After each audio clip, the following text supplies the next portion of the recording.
Here's a tutorial of how we fix this issue. Your main board, your power board, and you have your buffer board, speakers, Wi-Fi card. Alright, so what you'll do is disconnect power. You raise up all the components blocking the screen. You'll be able to find some lines on the screen buffer board. Alright, so you'll disconnect each side of the screen to see which side giving the issue. So what you'll do is disconnect the speaker first. Alright, you'll disconnect the speaker so that it wouldn't flip down while we opening and testing.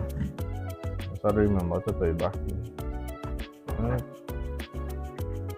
So come back here, back in the power button. And before you put in the current, you take out one side of the screen. So the screen has two different sides, left and right.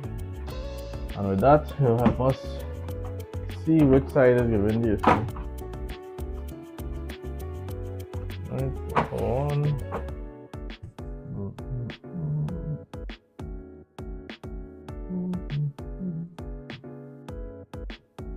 So you have to wait for it to start back to jump. First, the customer said take off. Like you see all here. The tape was all there.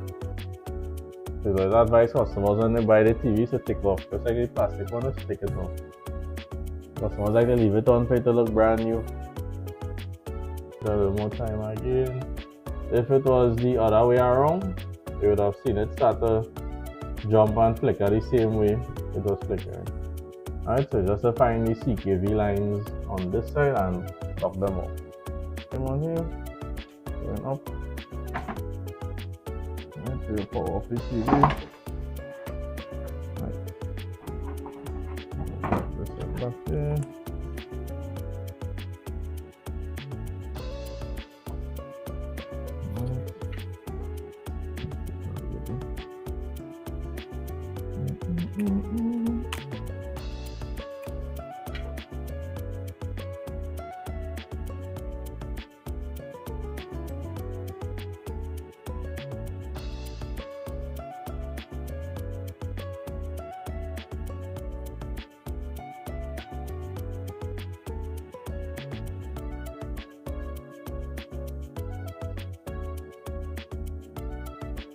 We're blocking so much.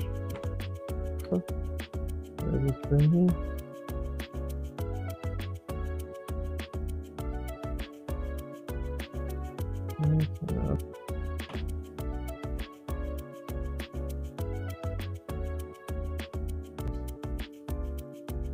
Good. Okay, put more pins on that side.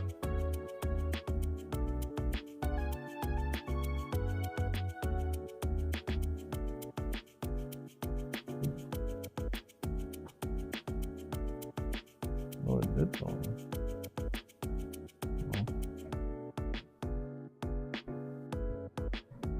Yeah, see this plastic they leave on the screen? I'm gonna damage that screen.